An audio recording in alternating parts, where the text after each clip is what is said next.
Welcome to our YouTube channel. So friends, today we will discuss about the Darwin's natural selection theory standard 10. Okay, इस topic को हमको सबसे पहले तीन part में डिवाइड कर देना है. Introduction to scientist, second that is the natural selection theory and third objection. Okay, तो स्टार्ट करते हैं इंट्रोडक्शन टू साइंटिस्ट से. Charles Robert Darwin 1809 to 8082. जैसे हम इनका नाम सुनते हैं, इनका फेस हमें कुछ इस तरह दिख जाता है. और ये जो है एक इंग्लिश बायोलॉजिस्ट थे. This the English biologist propose the theory of evolution, और इन्होंने इवोल्यूशन थ्योरी को प्रपोज किया है. ओके, अब एज के 22 ईयर्स में इन्होंने OH की जर्नी को तय किया. Okay, you know friends, OH the journey by the ship और the boat, it's called as the OH. Okay, और एज के 22 में OH की जर्नी तय करके ये गैलापागोस इसलैंड पर इन्होंने अपनी स्टडी की.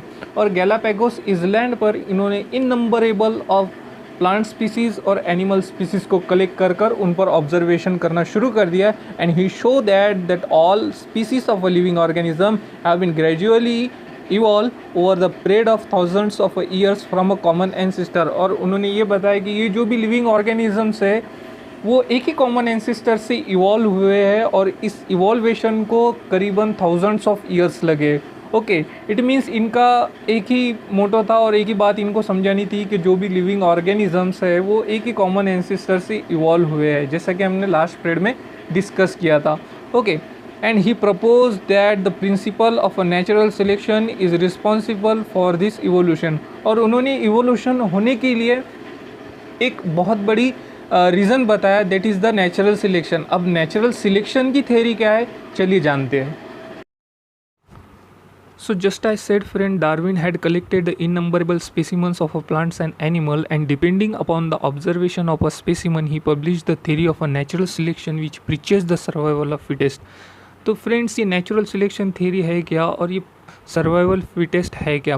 तो आप सभी को पता है, जो भी गैलापागोस इसलैंड पर इननंबरेबल स्पेसिमेन कलेक्ट करके डार्विन ने जो ऑब्जर्वेशन किया, उसके बेस पर उन्होंने यही नेचुरल सिलेक्शन थ्योरी को प्रपोज किया, और उसी को ही उन्होंने सर्वाइवल ऑफ फिटेस्ट कहा है. अब according to natural selection theory और the survival of fittest, those organism which are able to survive in a better condition और they struggle in a better condition, only those organism will sustain their next generation. इसका simply meaning है, जो specimen, जो organism एक better condition में struggle करेगा और better condition में सर्वाइव करेगा, ओनली वही ऑर्गेनिजम्स आगे की जनरेशन को सस्टेन कर सकेगा. And for this purposes Darwin had publish book title origin of a species. और ये टोटल कंसेप्ट को एक्सपांड किया डार्विन ने ओरिजिन ऑफ स्पीसीज नाम के उनके एक बुक में.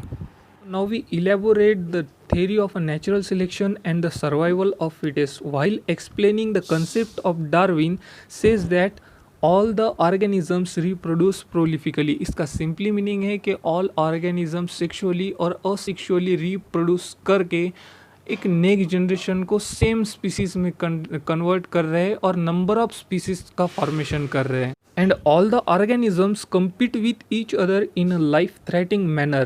And in this competition, only those organisms sustain which show the modification essential for the winning competition. इसका सिंपली मीनिंग यह है फ्रेंड्स कि वहीं इस कंपटीशन को विन कर सकता है जो अपने में कुछ अडाप्टेशन करे, कुछ मॉडिफिकेशन करे और सर्टेन एनवायरमेंटल कंडीशन को अडेप्ट करके उसमें सर्वाइव करे. फ्रेंड्स, एक सिंपल एग्जांपल है कैक्टस का. कैक्टस एक डेजर्ट कंडीशन में, तो सर्टेन इन्वायरमेंटल कंडीशन है डेजर्ट में हम सबको पता होता है कि amount of a water is a very low.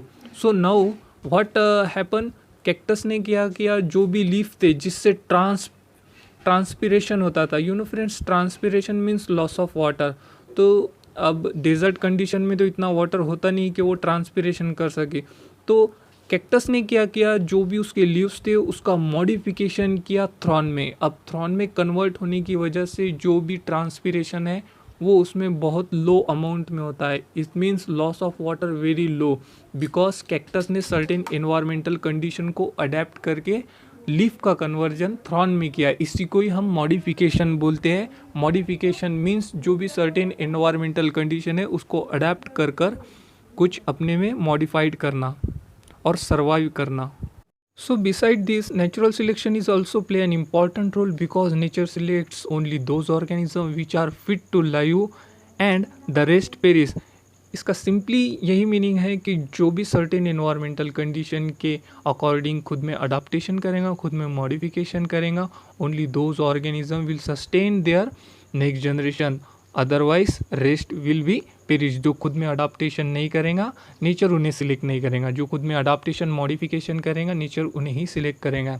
And that's why this organism will reproduce prolifically and this specific character will pass or sustain in their next generation by the reproduction. So the Darwin theory of a natural selection was widely accepted for long duration. However, some objections were raised against the theory.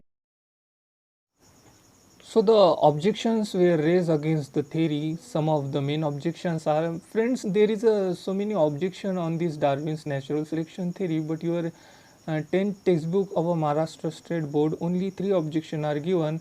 And okay, though, so the first objection is that natural selection is not the only factor responsible for evolution. Friends, beside the natural selection, there is a many factor are responsible for the evolution. Example is genetic. The second objection on this theory is that Darwin did not mention any explanation about useful and useless modification. इसका मतलब simple है friends, हमें जो useless एक organ है that is a appendix, you know that appendix is a very useful in a ruminant. We know that the ruminant is a herbivores. So ruminants, it's contain the bacteria which produce the cellulase enzyme to digest the cellulase, but in the human being there is a useless, they do not produce any cellulase or any kind of bacteria which produce the cellulase enzymes. So जब इनको पूछा गया कि ये useless और useful organisms का modification क्यों नहीं हुआ अभी तक, तो ये ऑब्जेक्शन उन पर रेज हुआ, वो कोई एक्सप्लेनेशन नहीं दे पाए। And lastly there is a no explanation about the slow changes and abrupt changes. तो कुछ कुछ स्पेसीज में बहुत जल्दी चेंजेस आ जाता था, कुछ कुछ को मिलियंस ऑफ बिलियंस ईयर लगते थे। जब उनके बारे में इनसे पूछा गया तो उन्होंने इस पर भी कोई एक्सप्लेनेशन नहीं दिया। तो यह ऑब्जेक्शन 3 ऑब्जेक्शन हमने स्टेट बोर्ड की किताब में से पढ़े। And total irrespective of all the objection, बस Darwin work on evolution has been a milestone.